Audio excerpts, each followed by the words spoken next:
Hello, everybody. Welcome back. So, today is the start of the new season for Overwatch. Season 19 is here. Halloween is typically my favorite season for the game, simply because even though it's already been out a couple years, I do truly enjoy the Wrath of the Bride PvE mission that goes around. So, I'll definitely be running that again. But this time there's a lot of new changes, especially with the mask feature. I'd already talked about it a little bit when going over the dev blog a few days ago, but just go ahead and cover it here again. Starting from the top, Season 19 Haunted Masquerade. Unmask your power, haunt the competition. Season 19 creeps in, ambitious and cloaked in mystery. The Haunted Masquerade event introduces a spooktacular mode where mystical masks grant buffs, twisting every battle into a spectral spectacle. That's hard to say. Plus, something wicked this way returns as Junkenstein's Revenge and Wrath of the Bride are back for frightful co-op fights. The stadium transforms under the eerie moonlight, unveiling new heroes, a cursed map, fresh features, and match-defining gadgets forged in shadow. The gadgets I'm definitely looking forward to, but I need to see how it actually works before I can give a review on it. From the little bit we saw in the trailer, you're going to have to spend your currency to get them, but I don't know if they're single-time use or rechargeable or like once per round. I'm not really sure how that works, so I'm not sure about the budget for them, but we'll have to actually play around with that. Anyway, where was I? Across the season, the festive spirit of Halloween stretches wide as mythic cosmetics rise from the crypt and a treasure trove of twisted tricks and treats await those brave enough to claim them. Welcome to the Haunted Masquerade. Enter if you dare. New arcade mode.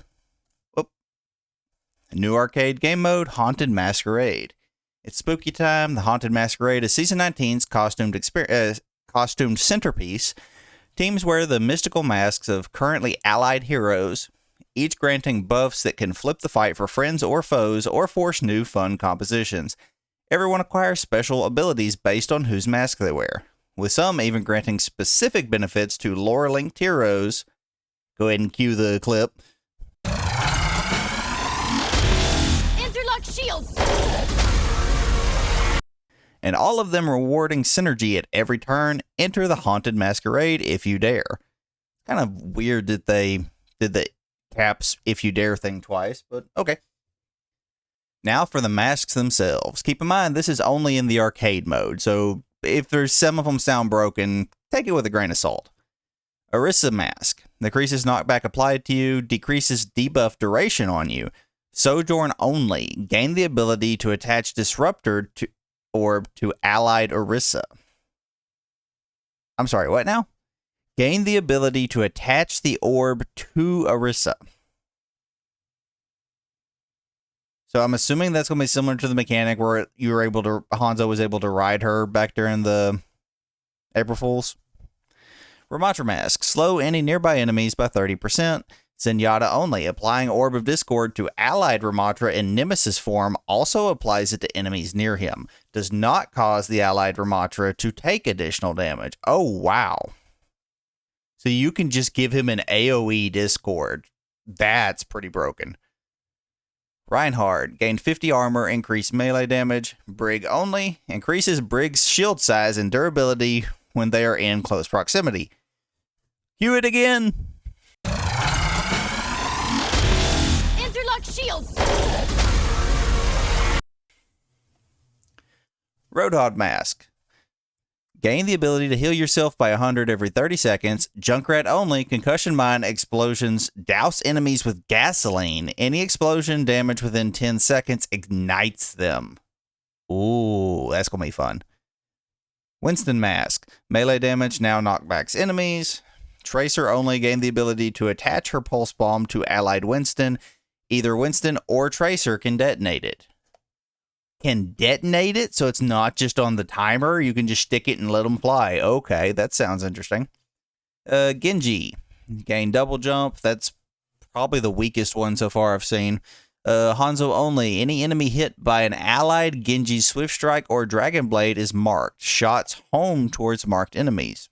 Well, that's nice. Hanzo Mask. The farther the enemy, the more damage dealt to them.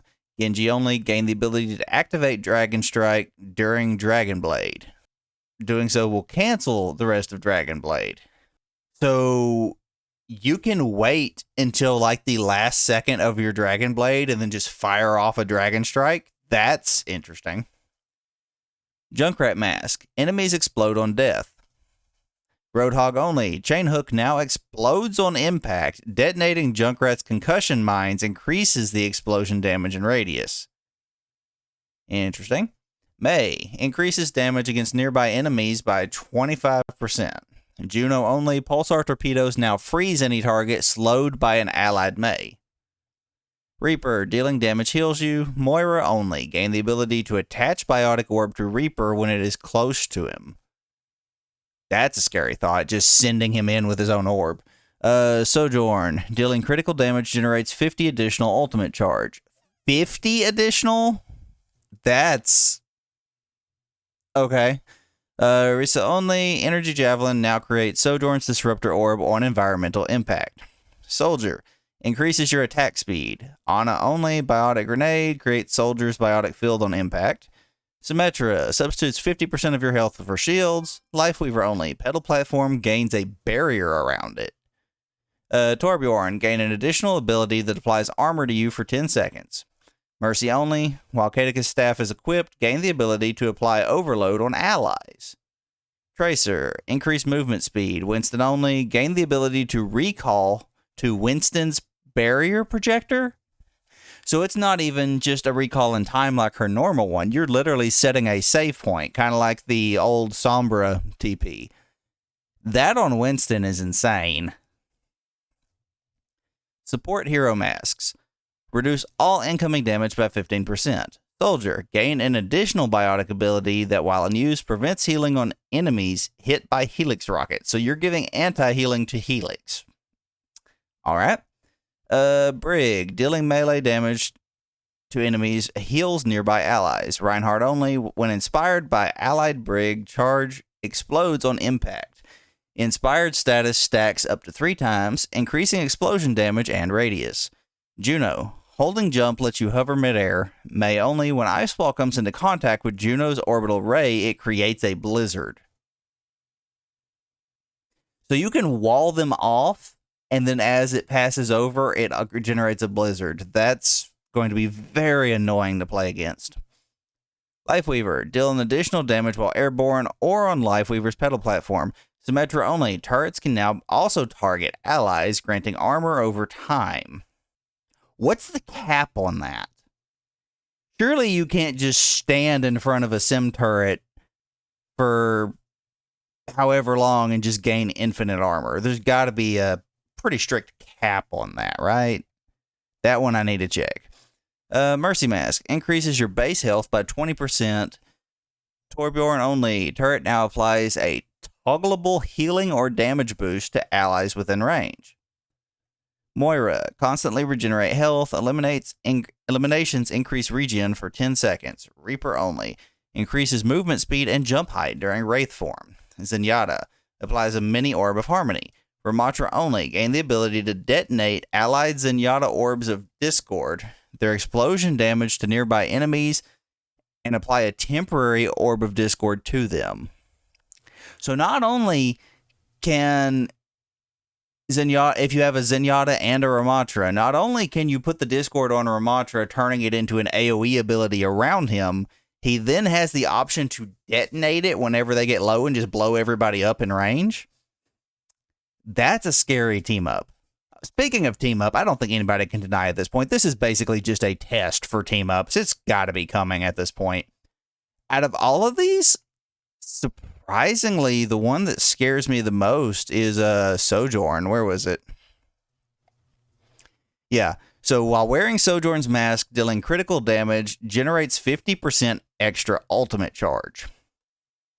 Because as far as I know, there's nothing on here that says it's restricted to these characters. So I'm assuming you can still play any character in this mode. So if you have a Mauga with a Sojourn mask, he's going to have Cage every single fight because you get critical damage to anybody who's on fire, even if it's not a headshot. You just hold down both and you're gaining 50% ult charge. That's going to be scary. Halloween Terror, favorite spooky mode. Okay, so this is just all the classic ones are back. Hero Mastery. The Hero Mastery mode and courses are no longer available to play. Developer comments, that's all fine. Honestly, that should have already gone away. I'm a little bit sad just because I haven't touched them since the very first day the Kiriko ones were added, and somehow I'm still top 500 time on her second map. So it's a little bit annoying that that's gone just because I was able to brag about something that nobody else was trying at. It's kind of a sad accomplishment, but I had it. But so that's gone. Team text chat. New options added to social text chat. The color of each existing text chat channel can now be... Oh, so you can now actually change the colors. That's good, because honestly, the blue for team chat kind of gets lost in the spam sometimes, so I probably will be changing the color for my team chat. Okay, and now the ones that everyone's really here for is the hero updates for the season. Doomfist. Power block damage reduction from 80% to 75%. I'm perfectly fine with that. I don't think anybody likes playing against Doomfist, so any nerfs to Doom is good for me. Aftershock. Slow duration increased, slow amount increased. So that Aftershock just got majorly buffed, so I'm assuming that it wasn't being picked as much as they wanted. Hazard. Lifesteal increased from 25% to 30%. That's an odd buff. Junker Queen no longer refreshes all cooldowns on Rapid Charge, now reduces the cooldown by 6 seconds. That's fine. It's just instead of having it guaranteed every time, it's now going to require a little bit of skill, because landing your Carnage resets your cooldown anyway. So it's just going to raise her skill floor a little bit, but I don't think it's going to make her any weaker, really. Malga. Ultimate cost reduced by 6%.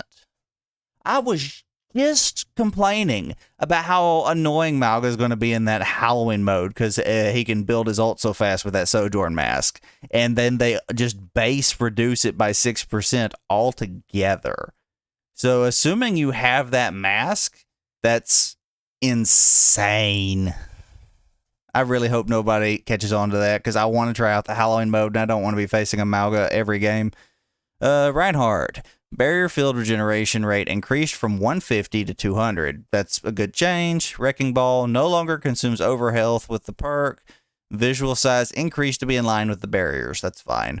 That's just a quality of life thing. Damage. Cassidy. Healing per second increased from 20 to 30 during even the odds. Freya. Relentless Barrage. Ammo refunded increased from 4 to 8. May no longer shares a cooldown with Ice Wall on the propulsion, and the cooldown is increased from 6 to 10. I don't think that was necessary, honestly. I like that they split the cooldown, but it's just a movement ability that wasn't really doing much, so I don't know why they needed to increase the cooldown. Ooh, Reaper got a bunch of changes. Movement speed while active reduced from 50 to 40%. What? That's not even a perk change. They just straight up nerfed his movement during Wraith. That's unexpected. Let's look at the rest. Shadow Blank. Moved from minor perk to major perk. That's probably a good thing. Ravenous Wraith. Removed. I don't even remember what that one was. Lingering Wraith. New minor perk. Leaving Wraith form grants 40% movement speed for 2 seconds. So 40% movement speed to his base movement. And he went from 50 to 40. So overall, I think his potential movement there is going to be balanced out. It just means that he's going to be more vulnerable at the end of the Wraith. So he's going to have movement speed for longer, but I need to think about that for a minute, actually. Because they didn't reduce the duration of Wraith, simply the speed. So you're not going to be, the distance he'll be able to travel during Wraith is going to be 10% less, but then has 40% movement speed for 2 seconds after that. I think that might be a net buff, because you're now able to travel significantly further while having the movement speed buff. So that's, yes, he'll technically be in line of sight for a split second more, than what he was before Wraith ends, but he'll still be able to get further overall. I think that's actually a buff, even though they intended it to be a nerf. Am I crazy? How long does Wraith last? I need to go check on that real quick. Let me go see how long Wraith lasts. I don't remember. Okay, yeah, so Wraith only lasts for 3 seconds. So as far as maximum travel, you're losing 10% across 3 seconds, and then gaining 40% across 2 seconds. So yeah, you'll be able to travel significantly further with the movement speed. So as long as your positioning's good, that's going to be a net buff. So that is weird. Tracer. Flashback no longer grants 2 blink charges, now increases blink cooldown recovery rate instead for 3 seconds. I don't know why it took so long for that to happen. That was one of the most broken perks in the entire game this whole time. Tracer has always been a strong character. I don't know who thought letting her refill blinks on recall was a good idea. Widowmaker. Seeker Mine. Damage increased from 25 to 50. That's fine. Ana, crit multiplier increased from 1.5 to 2 times on the Headhunter perk. Well, bring on the DPS Anas, because they are going to be playing damage sniper only now. And that's actually a scary thought, because not only is it going to be 2x, but it's damage over time, so it ignores armor. Ana is now a tank buster. That's kind of scary. Baptiste. Assault Burst. No longer removes healing from Regenerative Burst. Attack speed reduced from 30 to 25%. Those are fine. Iari. Solar Flare Major Perk. Resource cost reduced from 100% to 50% of max energy. Healing amount no longer scales with energy spent. Explosion Healing is now a flat 100 healing. That all sounds fine. I'm not going to lie. I'd have to actually go look in game to figure out how that's going to affect things. Juno, ultimate cost reduced by 8%. I'm fine with that. Honestly, Juno has felt kind of weak ever since her last round of nerfs, because she's no longer able to put as much damage in normal games. I think she's still strong in Stadium, but just regular games, she's been significantly weaker, so she needed some kind of buff, and I like them doing it with the ult versus just giving her damage back. Kiriko. Foxtrot. Duration reduced from 3 to 2. Ready Step increased from 2 to 3. So that's fine. Lifeweaver. Rejuvenating Dash. Healing increased from 20 to 30. I don't like that. He already had too much survivability. Pedal Power. Attack speed bonus increased from 25 to 30. That's fine. Wuyang got a lot of changes. Base health reduced from 250 to 225. And that's fine. I'm more concerned about his primary. Yeah, here we go. Explosion damage reduced from 70 to 60. Maximum impact increased from 30 to 40. So his overall potential damage is going to stay the same, but to get the same value you've been getting, you now have to land directs instead of relying on the AoE. So that's going to just... He still has the same potential output damage. It just has a higher skill floor. So that should be fine for now. Overflow. Healing resource generation increased from 33 to 50. Passive healing reduced from 40 to 30. Ebb and flow. Healing on the returning wave reduced by 50%. All of these are just kind of whatever, except for the health and the primary. I don't know that the health reduction was necessary, but at the same time, I don't know if this is going to be enough.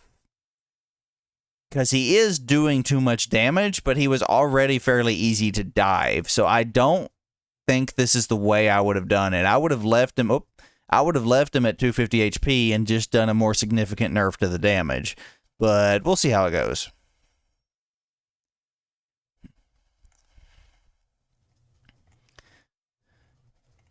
All right, and normally I just skip over the Stadium updates on here because it's like an extra hour just to cover all of them in most cases, but I do at least want to talk about the overall updates and then look at the gadgets. So Stadium competitive updates. Stadium competitive will now use the best of 5 format with powers granted on 1, 2, 3, and 5. Okay, so Stadium Competitive is now going to be the same as Quick Play, which I'm happy with. Honestly, some of those matches did go too long. First team to wins 3 rounds wins the match. Mercy Rule has been disabled. Round 1 completion cash increased to 7,500, up from 5,000. 2 completion cash. Okay, so they just buffed cash overall. I'm assuming that's going to be to compensate for the gadgets. The amount of cash generated each round from healing and damage has been increased. MVP bonus increased to 1,500. So yeah, they just buffed all of the cash. And I'm pretty sure that's going to be for gadgets. Yeah, let's talk about this. We're continuing our goal of improving our general item selection to give you the agency you need to address more matchups and further customize your playstyle. We're introducing gadgets, which are active items that grant you a bonus ability with a cool... Okay, so it is with a cooldown. So it's not just a one-time consumable. That's good. When you purchase them, gadgets appear in the HUD next to your existing abilities. They can be activated with a customizable hotkey, and you can have one item equipped at a time. So you can have one at a time. So is it going to be like the powers if you can sell it for full value? I mean, not the powers, but the regular items and equipment in game that you can sell for full value when you upgrade? I would assume so, right? New gadgets added. Aura Repellent, common gadget. 25 health on use. Knock back all enemies within 8 meters. Very nice. Yeah, I'm not going to be reading all the health and shield. Let's just look at what they actually do. Barrier Snippet. On use, gain 50 over health for 3 seconds. Exo Springs. Hold crouch. Increases the height of your next jump by 250%. 20-second cooldown. So you get a Bat Boots. I wouldn't even look at the cooldowns. So the over health is 45 seconds. That's pretty significant. Feathered Souls. On use, gains 25% movement speed for 5 seconds. Dealing damage removes this bonus. Ooh, I don't like that. 20 seconds. Medkit. On use, restores 20 life every 1 second for 10 seconds. So that's a maximum of 200. Taking damage removes this bonus. 25-second cooldown. So if you dip behind a wall for 5-10 seconds and pop it, you can be at full health, come back out. That's fine. Okay, now we're getting into the rare gadgets. On use, dash a short distance. So are we talking Tracer Blink or Genji Dash? 20-second cooldown. Field support. On use, place a healing field at your location that restores 50 life every second for 3 seconds. Kitsune Snippet. On use, gain 50 over health and 20% movement speed for 3 seconds. If you are debuffed, gain an additional 100. Nice, nice. Kanezaka Charm. On use, cleanse yourself of most negative effects, restores 75 life, and gain invulnerability and 75 move spent. Okay. So you just have a self-Suzu. Jet Skates. On use, dash a short distance. So same thing, just you have the extra ability powers and everything with it. Necrotic Repellent. On use, knock back and slow all enemies within 8 meters and apply 30% healing reduction for 3 seconds. That one seems overpowered, but with a 10,000 price tag, I guess it's understandable. Super Serum. On use, increase your attack speed by 50%, but deal 15% reduced weapon damage for 5 seconds, but it does reload all your ammo. Colossus Core. Gain unstoppable 25% damage reduction, 25% max life, and grow in size, but deal 50% reduced damage and healing. Okay, so that's just like a bailout button. Refresher. Produce all ability cooldowns by 8 seconds. Is a 75-second cooldown. Hold up. Reduce all ability cooldowns by 8 seconds. That can't be that it just redoes those cooldowns. It's got to be a one-time thing where it just, whatever your counter is, knocks 8 seconds off. So you hit all your buttons, pop it, and then you have your cooldowns back. It's basically a second use of your cooldowns once per fight. So that's fine. And then we're just going into the general stadium changes, which I'm not going to look at. Everyone knows where to go see them if they need to, but there's always so much in those that it would, like I said, be a whole nother hour on this video, and nobody really wants that. The gadgets look interesting. I'm looking forward to doing the Halloween stuff again. Not as many major changes in the balance as I was expecting, but at the same time, there's very few that really feel overpowered at the moment. The game does surprisingly feel pretty balanced. But yeah, that's about it for the patch notes. So that's going to do it for another video. I hope y'all enjoyed. If you did, hey, you know what to do. According to YouTube, 98% of y'all watching are not subscribed, so hit that button if you want to see more. But for now, y'all have a good one.